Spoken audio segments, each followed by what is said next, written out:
우리에게 주신 말씀 봅니다. 예레미야서 25장 11절로 14절 말씀이에요.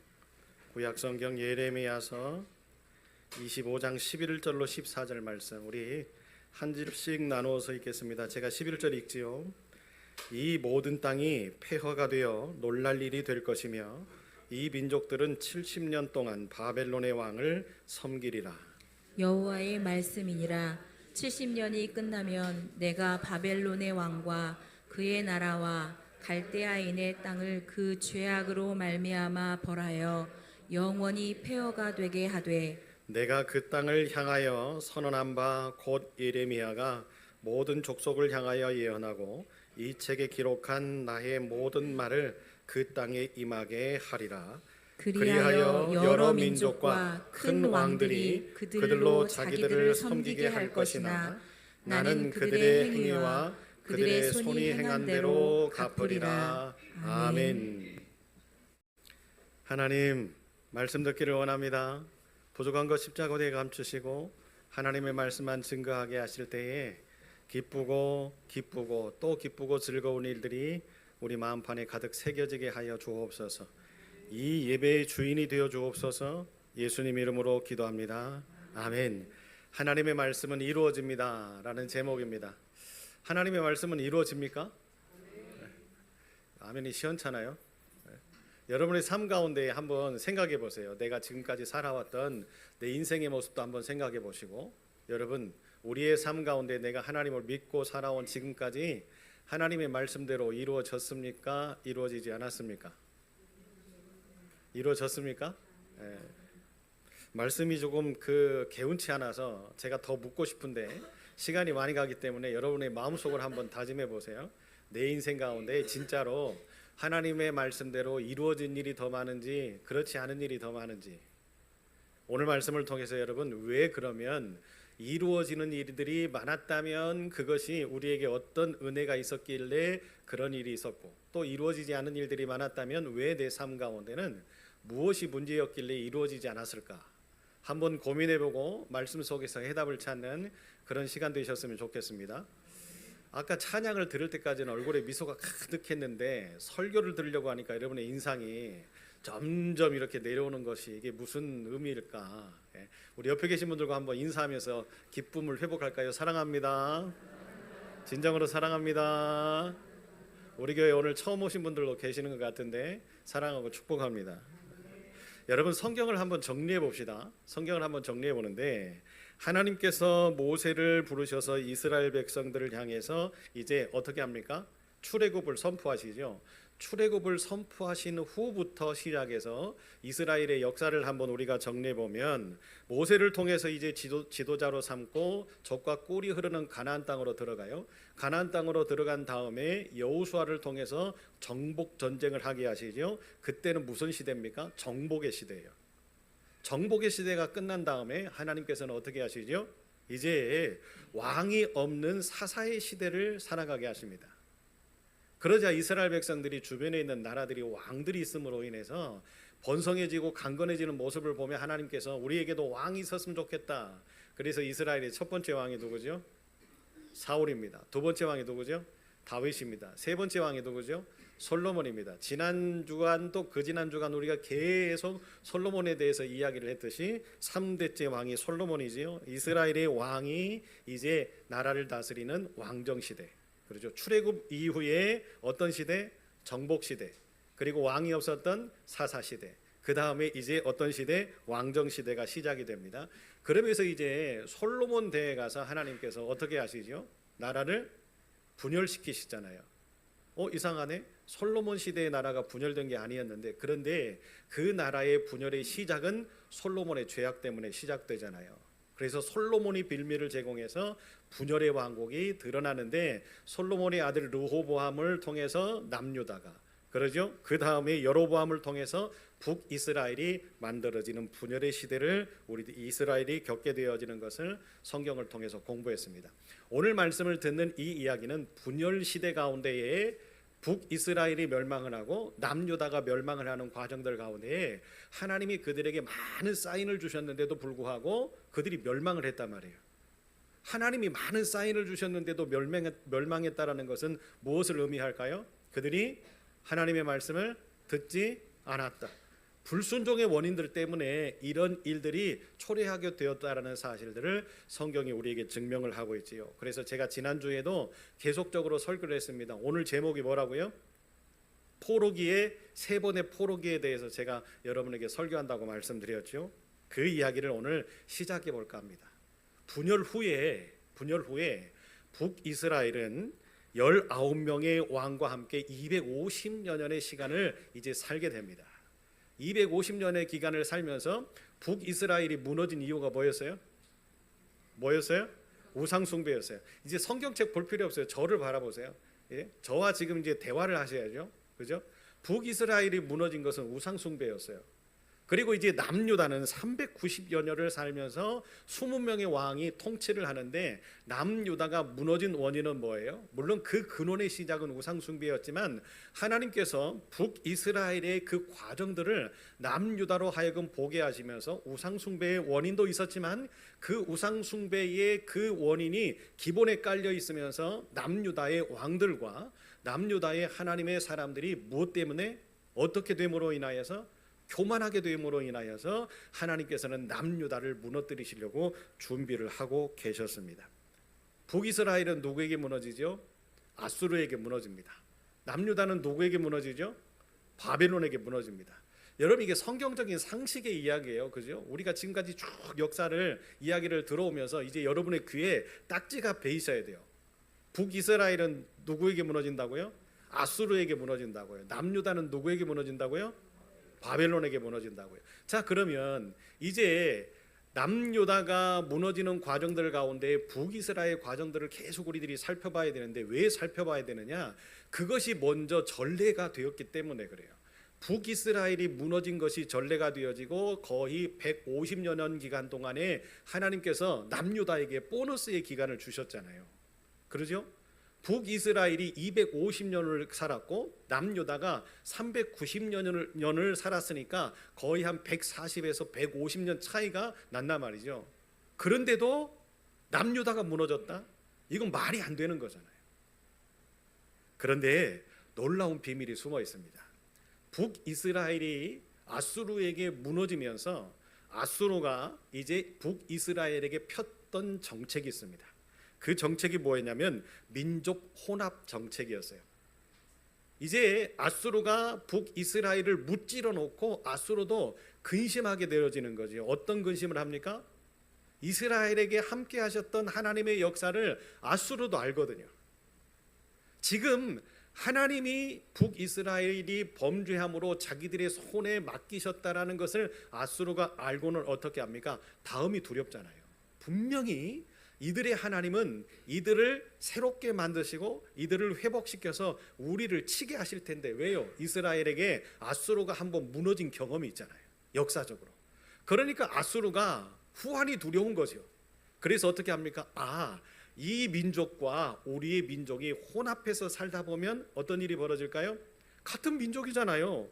같은 민족이니까 이 사람들이 우리를 치지 않을 거야. 아무리 하나님이 이스라엘을 새롭게 세워도 이스라엘은 우리를 죽이지 않을 거야. 멸망시키지 않을 거야. 그래서 그들이 혼합 정책을 씁니다. 그래서 사마리아, 북이스라엘의 수도였던 사마리아에서 이제 헬라인과 또 이스라엘인들이 함께 살면서 어떻게 합니까? 혼합되어져요. 결혼을 하게 되어지고 가정을 이루게 되어지고 자녀들을 낳게 되어지고. 그래서 여러분 사마리아인이라고 하는 표현이 성경에 등장하잖아요. 사마리아인이라고 하는 표현이 등장을 할 때 우리의 머릿속에 빨리 기억되어지는 여인이 있어야 돼요. 어떤 여인이죠? 정오에 우물에 물을 들어온 여인. 예수님이 그 여인을 만나요. 그 여인에게 물을 달라 하죠. 그러면서 어떻게 합니까? 구원을 선포하게 되어지는 그 역사적인 현장 가운데에 있었던 여인이 누구예요? 사마리아 여인이었어요. 왜 사마리아 여인이 그 정오에 뜨거운 정오에 아무도 우물가에 오지 않는 그곳에 물을 들어왔을까요? 바로 이거예요. 사마리아인들이 이방 사람들과 혼합되어졌다라고 하는 이유 때문에 이스라엘 사람들이 사마리아인들을 터부시했어요. 미워했어요. 너희는 혼합주의야. 우리는 단일 민족인데 너희는 피가 섞였어 하는 문제 때문에 사마리아인들을 자기의 민족으로 받아들이지 않았어요.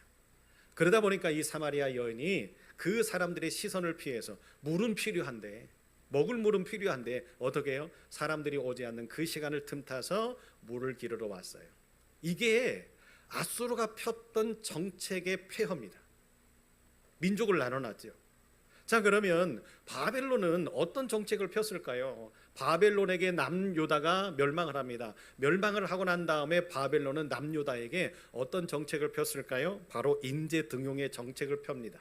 이게 쉽게 말하면 이런 거죠. 좋은 인재들, 멋진 인재들, 훌륭한 인재들, 잘 배운 인재들을 바벨론으로 다 포로로 데려가서 왕정에서 그들을 어떻게 하는 거예요? 왕을 지키게 만들고 왕을 도와주게 만들고. 그러면 여러분 어떻게 되는 거예요? 남유다에 똑똑하고 지식 있고 나중에 잘 크면 용사가 될 수 있는 사람들을 다 포로로, 어린 자녀들을 포로로 데리고 가서 지금 바벨론을 왕정에서 키우면 후한이 두렵지 않잖아요. 그러면 이스라엘에게는 누구만 남았어요? 예? 옛날 우리 어린 시절의 표현대로 삐비 껍데기만 남는 거죠. 예? 삐비를 아세요, 여러분? 예? 삐비를 따먹어본 세대는요, 저희 세대는 이제 나이가 든 세대예요. 삐비를 모르는 세대는 이제 어린 세대고요, 그죠? 뭐예요? 쭉정이밖에 안 남은 거잖아요. 인재들을 다 데리고 가니까 이게 뭐냐? 바로 포로기입니다. 포로기. 바벨론이 남유다를 멸망시키는 그 과정들 가운데에서 하나님께서는 세 번의 기회를 주셨어요. 세 번의 그 어떤 포로기와 세 번의 포로 귀환이라고 하는 이 모습을 통해서 하나님께서는 역사적으로 뭘 증명하고 계시냐면, 하나님은 사랑하는 백성들에게 기회를 주시는 하나님이라고 하는 것을 분명히 가르쳐 주시는 거죠. 남유다가 멸망하기 전에 하나님께서는 이런 포로기를 통해서 뭐 하시는 거예요? 너희들이 하나님의 말씀을 듣지 않으면 이런 현상들이 나타나고 그러잖아요. 우리의 자녀들이, 똑똑한 자녀들이 포로로 다 잡혀가는 이런 일들을 통해서 얼마나 가슴이 아프겠어요. 그것뿐만 아닙니까? 이사야 선지자의 예언을 통해서 어떤 일들이 벌어져요? 이스라엘에게 엄청난 문제의 역사들이 만들어지는 것을 이사야 선지자가 눈물을 통해서 호소를 하잖아요. 이사야 39장 5절로 7절을 보면 이렇게 이사야가 눈물로 고백합니다. 이사야가 히스기야에게 이르되 왕은 만군의 여호와의 말씀을 들으소서. 보라, 날이 이르리니 내 집에 있는 모든 소유와 내 조상들이 오늘까지 쌓아둔 것이 모두 바벨론으로 옮긴 바 되고 남을 것이 없으리라 여호와의 말이니라. 또 내게서 태어날 자손 중에서 몇이 사로잡혀 바벨론 왕궁의 황관이 되리라 하셨나이다. 여러분, 누가 예언한 거예요? 이사야가 예언한 거예요. 이 예언을 여러분 잘 귀담아 듣고 계셔야 돼요. 뭐라고 예언했어요?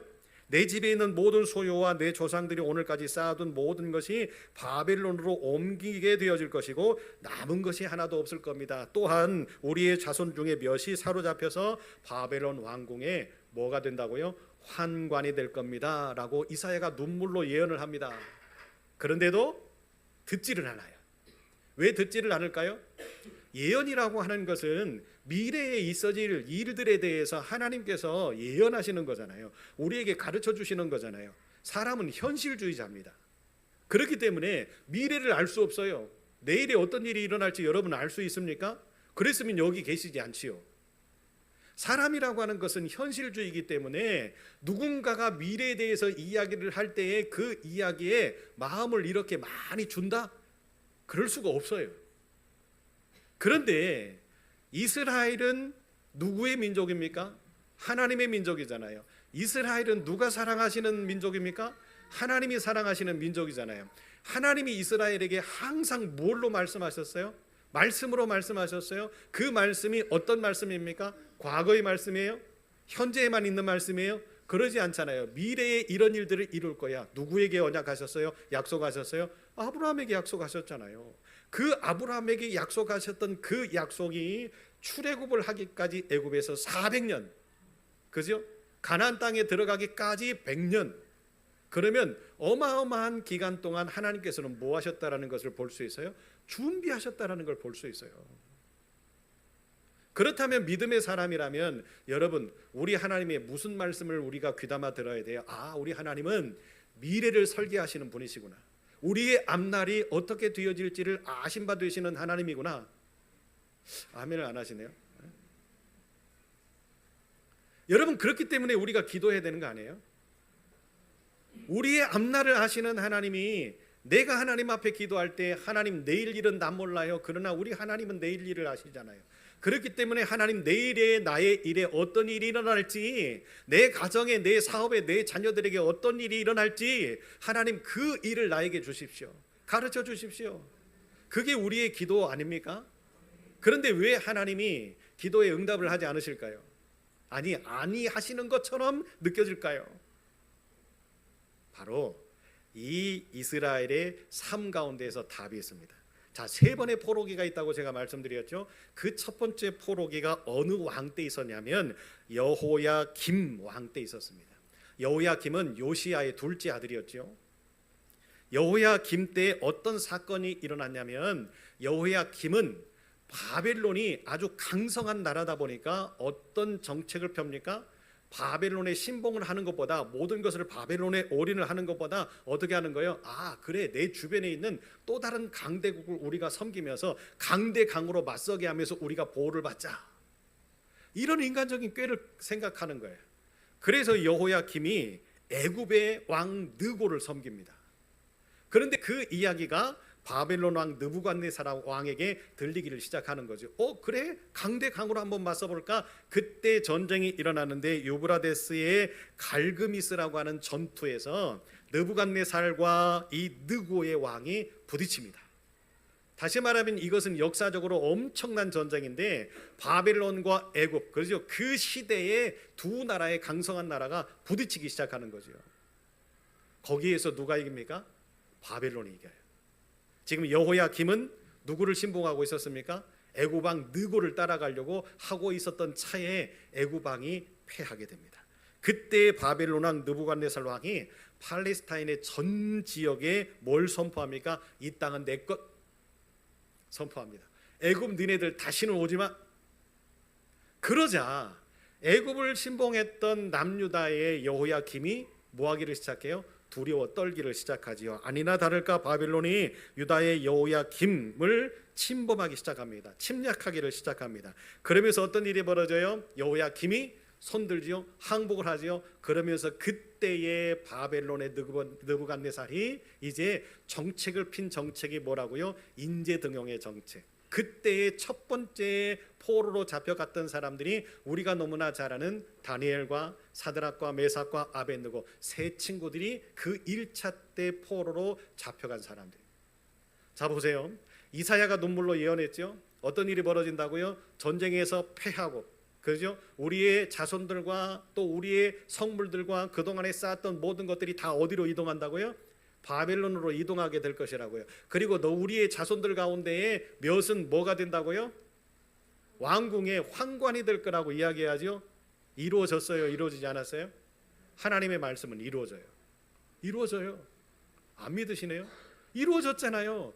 다니엘과 그 세 친구와 함께 왕족이었던 사람들이 느부갓네살 왕이 폈던 인재 등용에 의해서 어디로 가요? 바벨론으로 잡혀가요. 포로로. 이것이 바로 1차 포로 때의 이야기입니다. 그런데 신기한 일이 있습니다. 그 신기한 일이 어떤 신기한 일이냐면, 예레미야를 통해서 하나님이 또 예언을 하게 하세요. 예언을 하게 하시는데 어떤 예언이냐면, 70년이 지난 뒤에 이 포로들이 예루살렘으로 돌아오게 될 것이다 라고 예언을 하십니다. 신기하죠? 이사야를 통해서 모든 것이 다 바벨론으로 이동을 할 거야 라고 예언을 하셨는데, 예레미야를 통해서 70년이 지나면 이 민족들이 다시 예루살렘으로 돌아오게 될 거야 라고 하나님이 예언하시는 거예요. 예레미야를 통해서.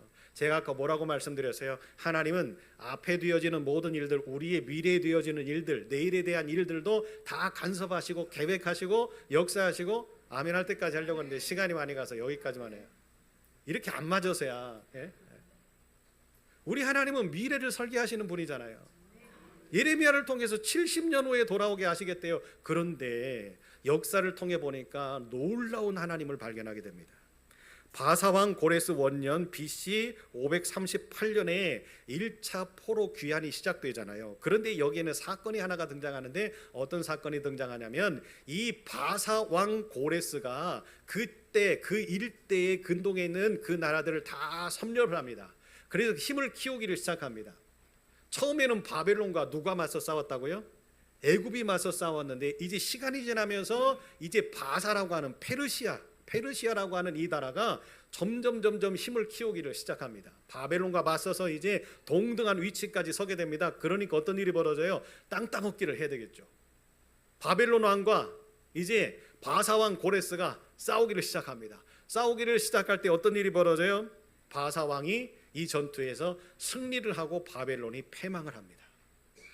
그런데 바벨론이 패망을 하게 되어지는 그 시점이 이스라엘 백성들이 남유다가 1차 포로 귀환에서 바벨론으로 지나간 그 시점부터 70년이에요. 안 놀라시네요? 대단하지 않습니까? 하나님이 어떻게 이것을 알고 계셨을까?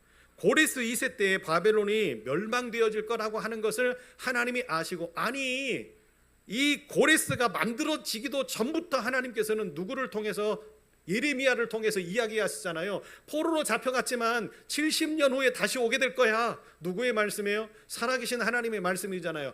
그렇게 선포를 하게 하셔놓고 우리 하나님이 뭐 하시는 거예요? 역사를 주물럭 예? 돼지 주물럭이 아니에요. 주물럭 하니까 막 이제 침이 고이시는 분들이 계시는 것 같은데, 하나님이 그렇게 역사를 만들어 놓으셨고 70년 후에 페르시아라고 하는 이 강대국을 세우실 거라고 하는 것을 어떻게 아셨을까? 그래서 여러분, 인생의 모든 역사는 지내놓고 보니까 아 맞네, 지내놓고 보니까 아 그렇네. 여러분, 그러면 늦어요. 하나님의 사람들은요, 시간이 흘러놓고 야 이게 하나님의 뜻이었네, 왜 내가 그때 깨닫지 못했을까? 그러면 늦어요. 왜 이미 시간은 지나가 버렸으니까. 그건 믿음이 아니죠. 하나님이 우리에게 말씀하실 때 그 말씀하심을 믿고 따르고 순종하는 것이 믿음 아닙니까? 바사 제국을 준비하신 하나님, 엄청난 일들을 하셨잖아요. 예레미야를 통해서 예언을 하시는데 그 두 가지 예언을 하셔요. 첫 번째는 바벨론의 멸망이고, 두 번째는 너희들이 70년 후에 돌아올 거야. 그런데 하나님께서는 그 말씀을 이루셨어요? 이루시지 않으셨어요? 이루셨어요. 그렇기 때문에 여러분, 우리가 하나님을 믿어야 되는 거예요. 다른 거 다 떠나서라도 이런 역사적인 현장 가운데에서 이 역사만을 공부해도 역사 속에 함께 하셨던 하나님, 이 역사를 주관하셨던 하나님, 이 역사를 만드셨던 하나님, 그 하나님이 우리의 인생의 역사 가운데 모든 것이 그대로 기록되게 하시잖아요. 그런데 선지자들을 통하여서 하나님은 뭐 하셨다고요? 예언하셨어요. 70년 후에 있어질 일을 우리 하나님이 예언하게 하시잖아요. 할렐루야. 그렇기 때문에 믿음의 사람들은요, 끊임없이 기도해야 되는 거예요. 믿음의 사람들은 그렇기 때문에 끊임없이 기도할 때 성령을 구하셔야 돼요. 성령이 우리의 필요의 빌바를 아시고는 어떻게 하시는 거예요? 도움을 주실 거 아니겠어요? 여러분, 더 뜨겁게 기도하실 때에 하나님께 구하십시오. 하나님, 나는 부족하고 연약하고 알 수 없고 그런 모순투성이지만 하나님이 나를 불쌍히 여기시면 나의 미래에, 나의 앞날에, 내 자녀들의 앞날에 이런 선한 일이, 멋진 일이, 아멘, 우리 아름다운 교회 미래에 그 다음에 이런 선하고 멋진 일이 하나님의 계획하심 따라 이루어지는 축복의 일들이 일어나게 하옵소서. 내가 그걸 믿겠습니다. 그렇다면 여러분, 우리의 삶은 어때야 될까요? 내가 그렇게 하고 하나님을 믿겠다라고 선언했으면 우리는 그 믿음을 가지고 살아야 되지 않겠어요? 하나님은 불꽃과 같은 눈으로 일거수일투족을 지켜보시잖아요. 우리 머리털까지도 세심받으시는 하나님, 우리의 심장의 진동까지도 느끼시는 하나님이신데, 그렇기 때문에 우리는 하나님을 두려워하고요, 온전하게 말씀대로 살아야 되는 거예요. 우리의 인생의 모든 순간의 삶의 가치의 기준점은 말씀이다. 아멘. 하나님은 오늘도 그래서 우리에게 말씀하시는 거죠. 두 번째 포로기가 옵니다. 두 번째 포로기는요, 여호야긴 때 옵니다. 여호야긴 왕은요, 하나님께서 세우신 자라고 하는 이름의 별칭이 있어요. 여호야긴은 유대가 바벨론의 속국이 되어져 있을 때에 세워진 18번째 왕이지요. 열왕기 하에 보면 그가 18세에 왕이 되어졌다라고 이야기를 하는데 18대 왕이 세워진 여호야긴이 몇 년을 다스리냐면 여러분 몇 년이 아니에요. 3개월 10일. 3개월 10일 동안 왕이 되어져서 아이고 3개월 10일도 왕이야? 이렇게 생각하실 수도 있잖아요. 그런데 왜 제가 여호야긴을 이렇게 강조하면서 이야기를 하느냐? 이사야의 예언 제가 아까 말씀드렸죠. 이사야의 예언 중에 두 번째 뭐라고요? 지금까지 살아왔던 하나님 앞에 드려왔던 우리가 섬겨왔던 모든 것이라고 하면 뭘까요? 우리의 생활 가운데 있었던 나뿐만이 아니라 내가 가지고 있었던 물건들, 우리가 예배했던 물건들, 그 모든 것을 이야기하겠죠. 어디로 이동한다고요? 어디로 이동한다고요? 바벨론으로 이동할 거야. 누가 예언했어요? 이사야가 예언했어요. 그런데 제가 이렇게 질질 끄는 이유를 아시겠죠? 누구 때 그 일이 일어났을까요? 제가 힌트를 드렸는데 누구 때 이런 일들이 일어났을까요? 여호야긴 왕 때 일어났어요. 이 남유다의 18번째 왕이 여호야긴인데 그러면 몇 번 왕이 남았죠? 남유다가 20명의 왕이 있었으니까 18번째 왕이에요. 제가 다 떠먹여 드리는 거예요 지금. 이제 몇 번 남았어요 왕이? 2번 남았네요. 자, 근데 이때도 하나님이 남유다의 멸망을 시키지 않으셨어요. 왜 그러셨을까요? 기회를 주신 거죠. 기회를. 잘 들어보세요. 여호야긴이 왕위에 올랐어요. 왕위에 올랐는데 바벨론의 속국이 되어 있었던 그런 상황이었죠. 그러다 보니까 또 다시 바벨론 왕이 이제 남유다를 침공합니다. 아니, 속국인 나라를 뭐 하려고 침범할 거예요? 왜 침범할까요? 다 뜻이 있었겠죠. 다 계획이 있었겠죠. 하나님은요 모든 것을 계획적으로 이루시는 분이잖아요. 어떤 계획? 이사야를 통해서 예언하셨던 그 예언을 이루실 계획. 아니 속국인데 뭐 하려고 속국인 나라를 침범하겠어요? 그때의 여호야긴 왕이 뭐 합니까? 야, 우리 싸워봐야 우리 백성들만 죽을 수 있으니까 손들자 하고 손들어 버려요. 얼마나 현명한 왕입니까? 그죠? 싸워봐야 우리는 이길 수 없으니까 손들자, 패하자 라고 이야기를 해요. 그래놓고는요 자기가 3개월 10일 동안 왕이 되어졌을 때 한 일은 손든 것밖에 없어요. 바벨론에게. 그러자 여러분 바벨론의 입장에서 볼 때는요 남유다가 이뻐 보일 거 아니에요.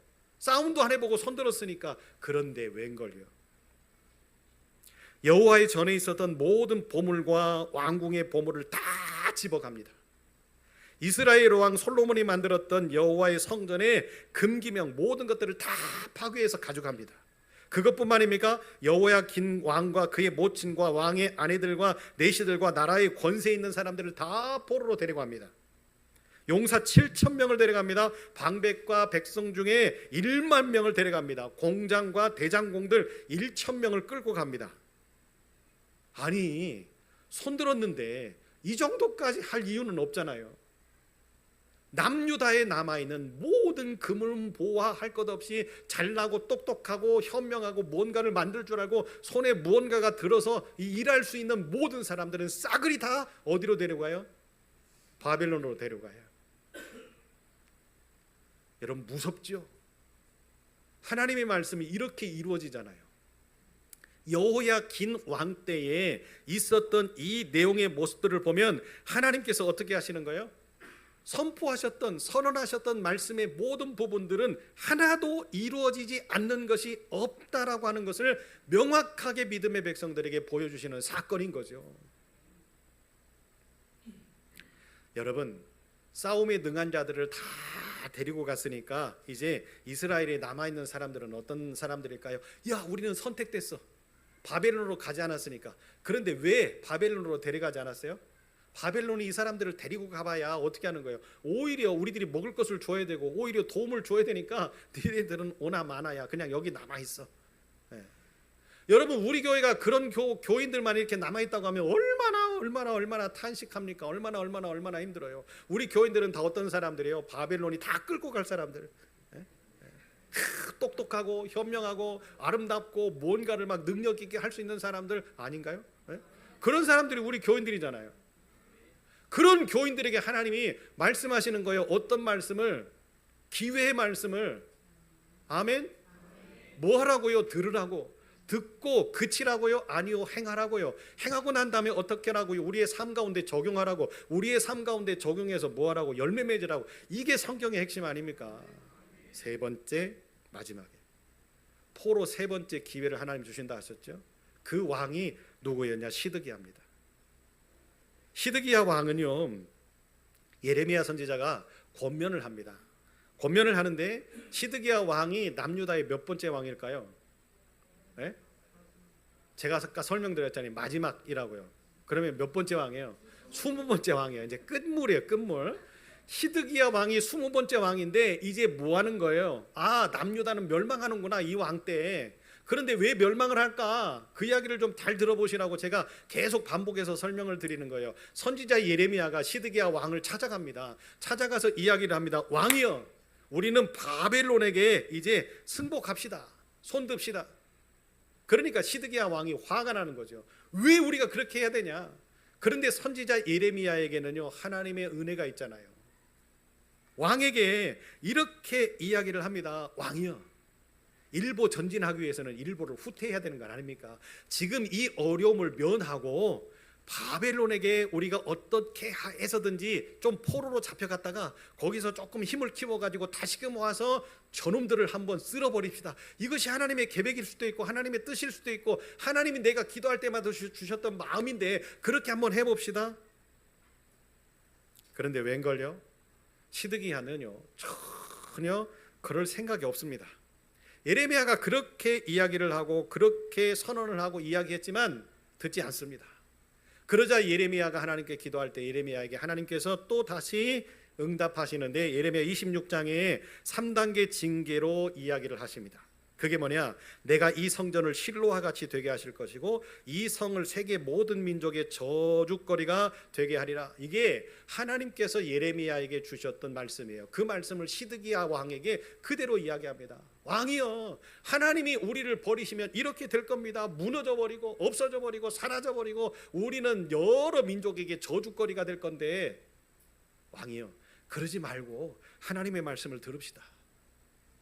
이렇게까지 선지자가 왕에게 이야기를 했건만 왕은요, 선지자의 이야기를 듣지 않습니다. 그리고는 어떻게 합니까? 인간적인 생각과 인간적인 방법으로 이 문제를 해결해 보려고 노력을 하는데 그 첫 번째가 주변에 있는 5나라의 왕들을 초청을 합니다. 지금으로 이야기를 하면 국제회의를 했겠죠. 에돔, 모압, 암몬, 두로, 시돈 많이 들어보셨어요. 성경을 읽으신 분들은 많이 들어봤던 단어예요. 제가 다시요. 에돔, 모압, 암몬, 두로, 시돈, 이 사람들은 다 어떤 나라예요? 어떤 나라예요? 이방 나라잖아요. 하나님이 이방 나라들과 연합하면서 살아라, 이방 나라들과 화친하면서 살아라, 이방 나라들과 함께 힘을 모아서 살아라, 그렇게 이야기하면서 이방 나라를 활용할 것 같았으면 아브라함 때부터 하셨을 거예요. 아니, 그 후에 이스라엘 나라들이 왕정 나라가 되어졌을 때 그 나라들과 전쟁도 하지 않았을 거예요.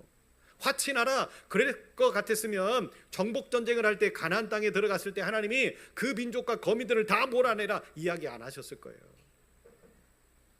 근데 시드기야 왕은 그렇게 하나님이 싫어하시는 이방 나라들과 화친하고 이방 나라들과 하나가 되고 이방 나라들과 화합하고 왜 하나님이 싫어하셨을까요? 남유다와 북이스라엘로 갈라진 원인이 뭐예요? 자, 솔로몬으로 다시 돌아가요. 솔로몬의 말년에 솔로몬이 화해 정책을 펴기 위해서 어떻게 합니까? 천여국의 나라들과 합친의 정책을 펴면서 어떻게 하는 거예요? 결혼을 하잖아요. 그러니까 솔로몬의 후궁이 1000명이 넘었어요. 그 나라와 화친을 하면서 이제 정략 결혼하고 저 나라와 화친을 하면서 정략 결혼하고 그러면서 어떤 일이 벌어져요? 그 나라에 정략 결혼을 하니까 정략 결혼을 왕과 할 정도면 여러분 귀족 아니겠어요? 왕족 아니겠어요? 그러니까 그들이 올 때 그 여인만 오겠어요? 시중 드는 사람들, 그와 함께 하는 사람들, 그러면서 어떤 것까지 들어왔겠어요? 그들이 섬기는 신들, 그들의 문화, 그들의 축제, 신을 섬길 때 어떻게 하는 제사의 문화, 이런 것들이 계속 들어오지 않았겠어요? 처음에는 그러려니 할 수도 있죠. 그런데 1000명이에요. 이것 때문에 이스라엘이 무너지잖아요. 왜 하나님이 이방 나라들과 하나 되지 못하고 이방 나라들과 섞이지 말고 이방 나라들과 왜 그래요? 이스라엘은 하나님이 선택하신 민족이니 너희는 나만 바라봐. 하나님이 다 해줄게. 이 모든 걸 다 줄게 라고 하나님이 선언하시면서 이끌어낸 민족이 이스라엘이었잖아요. 그런데 이들은 자꾸만 하나님의 말씀을 듣지 않고 세상과 화합하려고 하고 세상 속에서 들어가려고 하고, 요즘 하나님의 사람들이 안 되는 이유가 뭐예요? 요즘 우리의 자녀들이 안 되는 이유가 뭐예요? 왜 그렇게 세상 속에 들어가려고 하고 세상 것을 취하려고 하고 세상의 방법대로 살아가려고 하는지, 믿음의 자녀들이 무너지는 이유가 뭔 줄 아세요? 바로 하나님을 모르기 때문에 그러는 거예요. 하나님을 알면 그렇게 살지 않지요. 그래서 저 녀석들에게 하나님을 우리가 증거해 줘야 되고, 저 녀석들에게 하나님을 알 수 있게 해줘야 우리의 다음 세대의 아이들은 절대로 무너지지 않아요. 쓰러지지 않아요. 우리에게 기회를 줄 때 그 기회를 잡아야죠. 3번씩이나 하나님이 이스라엘에게 기회를 줬는데 그 기회를 잡지 않으니까 무너지잖아요. 시드기야가 이 5명의 나라들의 왕들과 함께 모의를 합니다. 그때 예레미야가 어깨에 줄을 매달고 그 다음에 멍에, 나무로 만든 멍에를 매달고 이 왕들이 하고 있는 국제회의장에 들어갑니다. 그러면서 예레미야가 그 줄이 단 나무 멍에를 메고 그 5나라 왕들에게 이렇게 2가지로 이야기합니다. 줄을 보여주면서 이렇게 이야기하지요. 하나님의 측량은 이미 끝났습니다. 나무의 멍에를 보여주면서 나무의 멍에를 지지 않으면, 이거 지지 않으면 쇠 멍에를 하나님이 지게 만들어 주실 겁니다. 두려움의 하나님의 메시지를 선포하지요. 그러니까 이 5나라의 왕들이 떠는 거예요. 야, 이거 잘못하다가 우리 여기 남유다 시드기야 쟤한테 꿰임 빠져가지고 잘못하다가 우리도 이런 일을 당할까 두려우니까 도망가자 하고 도망가는 거죠. 그래서 결국에 5나라의 연합이 깨져요.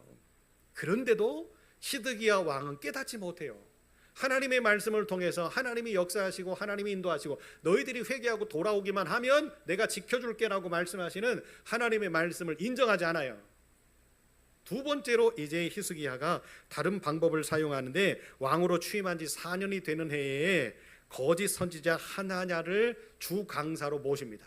주 강사로 모셔놓고는 구국 성회를 하지요. 그 구국 성회의 제목이 뭐냐? 내가 바벨론의 왕의 멍에를 꺾었다 라는 제목이었어요. 이게 무슨 뜻이냐면요, 내가 바벨론의 왕을 능가할 수 있어 라고 하면서 하나냐를 통해서 거짓 선지자의 입을 통해 가지고 뭐 하는 거예요? 백성들을 현혹시키려고 하는 거죠. 그때 마침 하나냐가 많은 사람들을 모아놓고, 많은 왕족들을 모아놓고, 많은 신하들을 모아놓고 이렇게 이야기를 합니다. 바벨론으로 1차 2차 포로들과 빼앗긴 모든 성물들과 기물들을 2년 안에 다시 돌아오게 할 겁니다.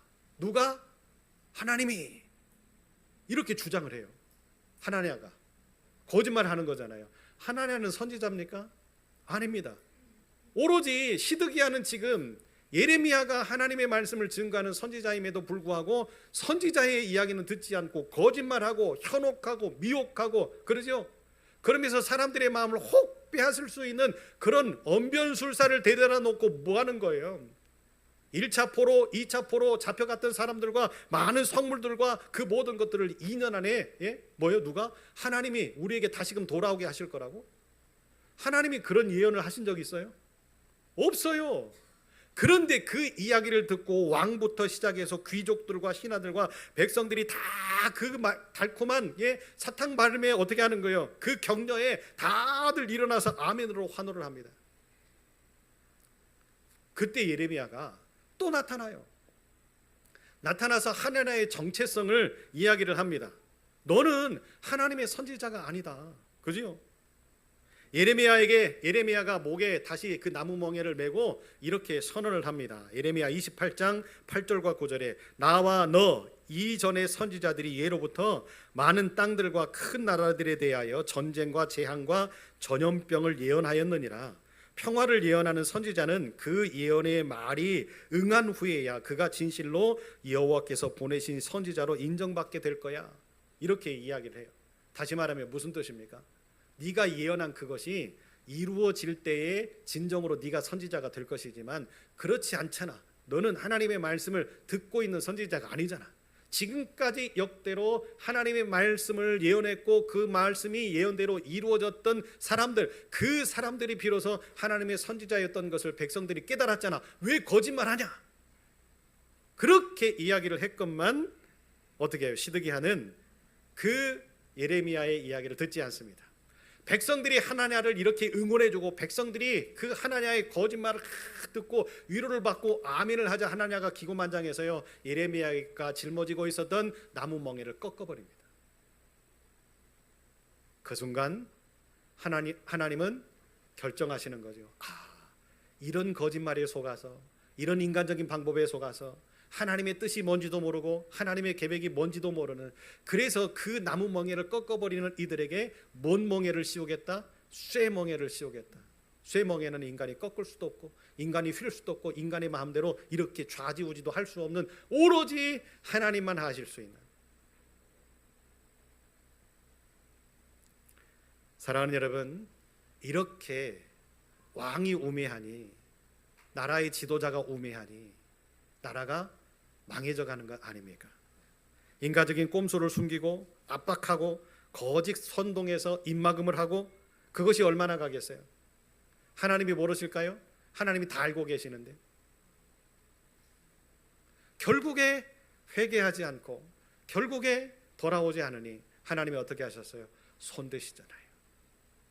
하나님이 손대시니 어떤 일이 벌어져요? 예언한 대로, 하나님이 말씀하신 대로 모든 것을 이루시더라. 할렐루야. 그래서 여러분, 하나님의 말씀은 이루어집니다.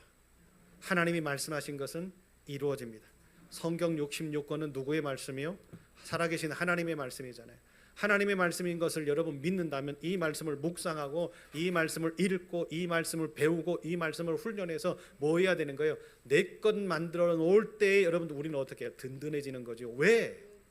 이 속에 하나님이 계시고 이 속에 하나님의 말씀이 계시고 이 속에 하나님의 응답이 있기 때문에. 말씀을 정리합니다. 이 세 번의 포로의 그 모습, 포로로 잡혀가게 되어지는 그 모습을 통해서 이스라엘 백성들은 깨달았을 거예요. 멸망을 하는 세 번째 이 포로로 잡혀가는 과정들 가운데 이들은 느꼈을 거예요. 이사야 선지자가 그렇게 우리에게 말씀하실 때, 이 모든 현상을 바라보니, 일어난 이 모든 일들을 바라보니 이사야 선지자가 말씀하실 때 그 말씀이 그대로 우리에게 이루어졌구나. 왜 그때 우리가 깨닫지 못했을까? 왜 그때 우리가 그 말씀에 순종하지 못했을까? 왜 그때 이 말씀을 우리가 믿지 못했을까? 왜 그랬을까요? 여러분, 왜 그러셨어요? 왜 하나님이 말씀하실 때는 듣지 않으셨어요? 왜 하나님이 말씀하실 때는 순종하지 않으셨어요? 왜 하나님이 말씀하실 때는 이게 될까?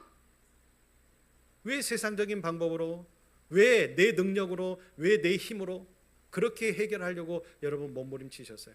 그러니까 안 되는 거예요. 그러니까 할 수 없는 거예요.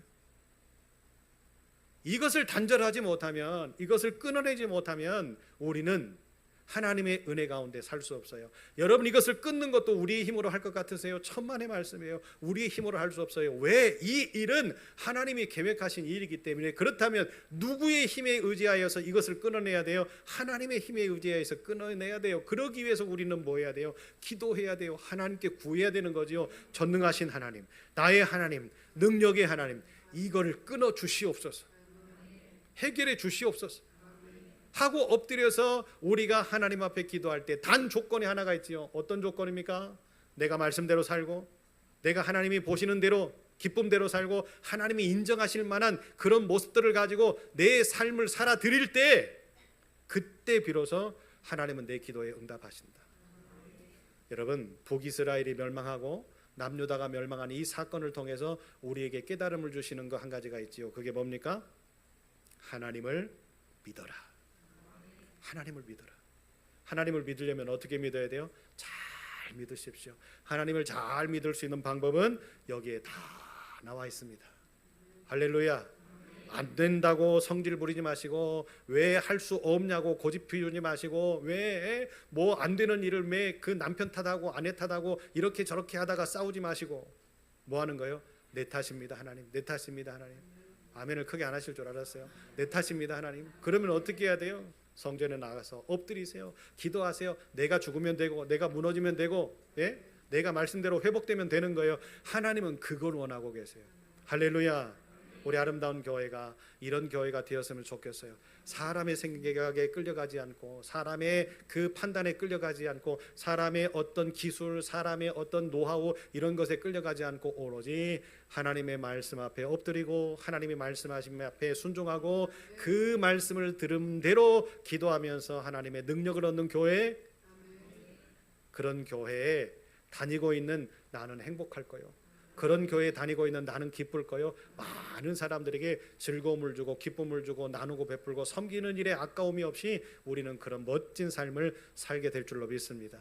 하나님의 말씀은 이루어집니다. 그 하나님이 우리에게 말씀하실 거요. 아름다운 교회 진짜 아름다울 거야. 언제가 될지는 모르지만 아름다울 거야. 그 언젠가를 위해서 끊임없이 기도하고 합력하는 저와 여러분 되시기를 예수의 이름으로 축복합니다. 하나님, 우리의 부족함이 많지요. 우리의 연약함도 많습니다. 하나님 보실 때에 안타까운 것도 많이 있으시지요. 하나님 불쌍히 여기시고 말씀하여 주셔서 깨닫게 하여 주셔서 이제 그 모든 것을 하나님의 방법으로 품게 하여 주셔서 멋진 일꾼 되어지고 멋진 교회 되어지게 역사하여 주옵소서. 오늘보다 내일이 더 행복한 날이 되어지기 위해서 주신 말씀 기억하고 또 기억하고 또 기억하며 살면서 승리의 날 살게 하옵소서. 예수님 이름으로 기도합니다. 아멘.